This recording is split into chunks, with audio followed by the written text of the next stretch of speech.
What is this? No! I hate this game! I hate this game! I'm done. Stupid game. Does that sound like you?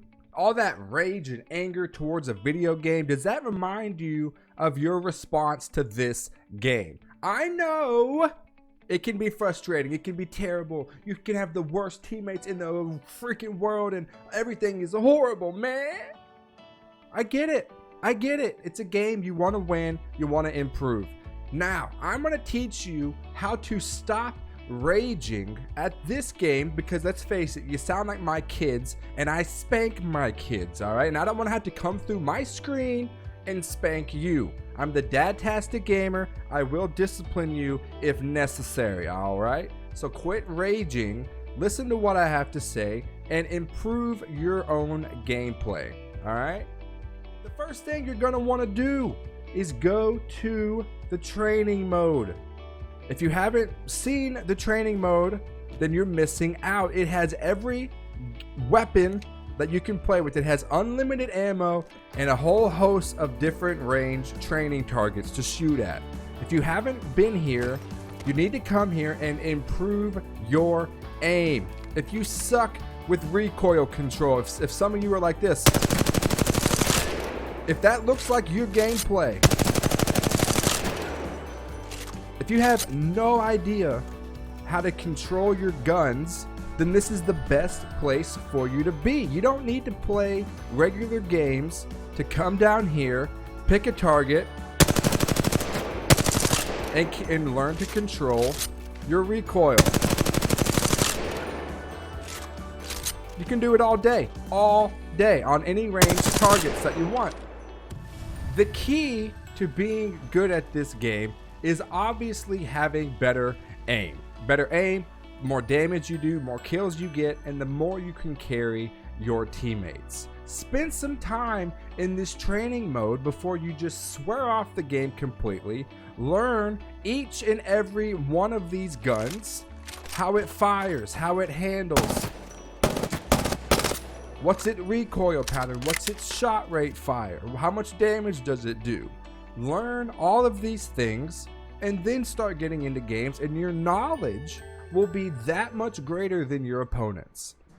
After you spend some time in the training mode, you want to know what each and every legend does. Do you know their abilities, their passive abilities, their tactical, their ultimate abilities? Do you know how quick they are, how fast they move, how big they are, their hitboxes? Have you studied the legends? Because if you don't know what they do, how can you possibly counter them or play against them without that knowledge? You want to learn what a champion does? Lifeline. Bam. Okay, now, what does this champion do? View their skills. Combat medic, heal drone, care package, Gibraltar, shield, a lot of shields, bombardment. All you have to do is right click them. The more knowledge you have against your opponents, the better off you will be. The next thing you're gonna want to learn is the actual map. Do you know the map? Do you know what's around you? Do you know how rotations work? Do you know about the circle closing, how fast it closes? You need to learn the map. If you don't know where you are, you have no idea where potential enemies might be, and thus you don't know how to play to your strengths, the high ground, get the best location from where you're at. You won't know any of that if you don't know where you even are on the map. Now, if you're, say, at artillery, do you know where to go from that? If you're in Skull Town, maybe you like to hot drop, maybe you're an aggressive player. Do you know how to rotate around Skull Town, pick a location on where to go next, and make confident decisions based on your map awareness? All right, so here, we landed here. We know there's wetlands and the cage, hydro dam. We know that people are probably around these locations. We have the circle to our advantage. We are closest to it. So if we play around this here perimeter, chances are we will get people from wetlands, the cage in this location coming into the circle that we can pick them off before they get there. You have to know where the circle is, you have to know where you are, and what different locations are in between you and the circle. You don't want to run straight first into a heated area without being prepared for it, right? You got to know where you are on the map.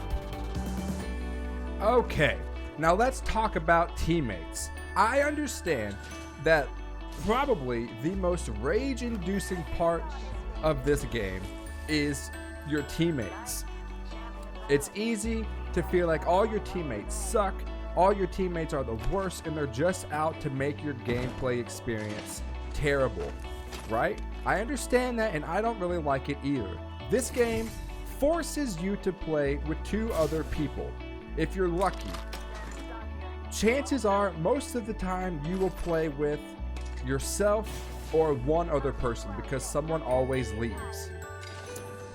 I'm sympathetic to that problem as I've experienced it multiple times, but how do you get over that and start to play better regardless of your teammates?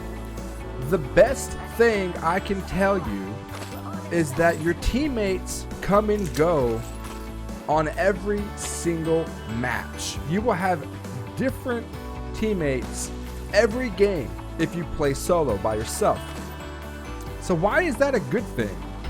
Why is that a good thing? Is because that means you are the only constant in your games. You play every single game that you're in. Your teammates vary and differ. That can be to your advantage because you don't necessarily have to focus on their gameplay as much as you focus on your own. You need to do right by your teammates. You need to use the ping wheel. If you don't know about this, you need to communicate as much as you possibly can. But even more important than that, you have to know that, hey, if this game goes bad, what can I improve on in this game? That's what you have to ask yourself. How can I improve my own gameplay, myself, each and every game I play? Is my aim getting better? Is my map awareness getting better? Is my gun knowledge getting better? Do I know what each of the guns do? What the attachments do? You need to find something you can improve on personally, regardless if your teammates have their monitors turned off or they're the best teammates in the entire world. All right? I don't want to hear people quit this game because of bad teammates, because I know how it is. I know that it can be a horrible experience. But if you change your mindset and focus on yourself versus your teammates, it gets a lot better. Right here, I just got wrecked by a Pathfinder. I did damage to him. I could be mad at this. I could be mad. We lost. It wasn't the best game. But what's the mindset to have? What's the appropriate response to this sucky situation, right? Getting mad will not improve my aim. Getting mad will not improve my game knowledge. It just won't. It'll only make things worse. You gotta make decisions that are healthy. You gotta make decisions looking at the big picture of you and your gameplay with Apex Legends. If you break your mouse, how are you gonna get better at the game? If you throw your keyboard against the wall, what is that gonna do? It's gonna do absolutely nothing for your future of this game. This is a fun game. It has its problems. I wish it had a solo mode personally, but it doesn't. And until it doesn't, we have to put up with our teammates the best way possible. Work on your aim. That is important. As sucky as I am, I have learned to carry squads and win 1v2s and even 1v3s because I outplay my opponents with my aim and game knowledge, right? It's possible. Not every game has to suck. Sometimes you will get really great teammates that carry your butt to victory, and that feels great to win. If you are brand new to this game, brand new, you want to start playing, or maybe you've played a couple matches, don't focus on winning. Don't focus on winning. Winning will come after you do all of these next steps. All right? Focus on what you can control. Focus on what you can improve on. And forget about your teammates. Don't let them make you quit this game.